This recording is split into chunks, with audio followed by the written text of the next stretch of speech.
Illicit trade in tobacco products is unlawful trade in tobacco and its products.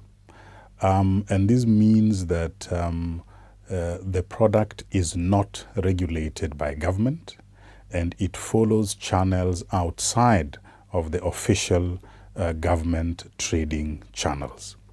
There are different forms of illicit trade in tobacco products. These include smuggling, whether in small or big quantities, illicit manufacture, and counterfeiting. But all forms of illicit trade are illegal and unlawful trade, and we estimate that around the world today we have 1 out of every 10 cigarettes consumed is illegal. We also know that we consume 15 billion cigarettes every day. This means that 1.5 billion cigarettes consumed around the world every day is illegal.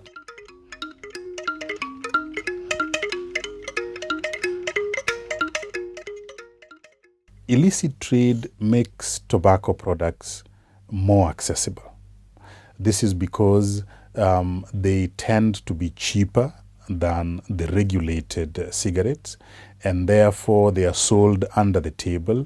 And with making them cheaper means that children can access them more easily, poor people can access them more easily, and this compounds health problems because it increases consumption of tobacco products. And when the public see tobacco products that are generally cheaper than the regular regulated products, they should avoid those because they don't know what kind of product they're dealing with because their government has not regulated it.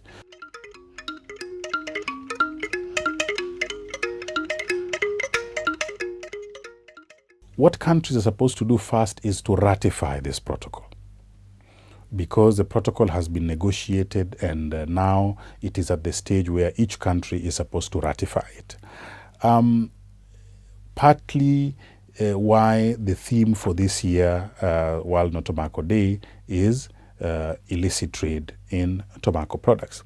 And it is urgent. The ratification is urgent because as of today, the 31st of May, 2015, we only have 2 countries in our region who have ratified the protocol. We need the other 45 countries to also ratify the protocol on illicit trade. Secondly, countries should now be implementing the measures that are contained in the protocol.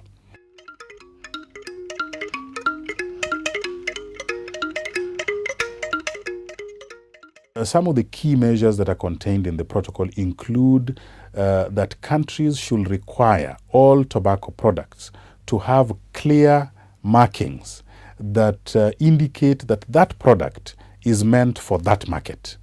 That way, it becomes more difficult for a product that is meant for country X to be taken to country Y, because then it becomes very easy to identify those cigarettes that are being smuggled from one country to another. So clear markings on tobacco products. A second very important measure in the protocol is what we call the tracking and tracing system, where products can be able to be tracked from the moment they leave the manufacturing plant to the moment they pass through government regulation and revenue collection. The third key area is international cooperation. Because illicit trade is by nature across borders, there are very clear measures in the protocol which encourage countries to share information, to work together so that they are able to know where the illicit trade is happening between 2 or more countries.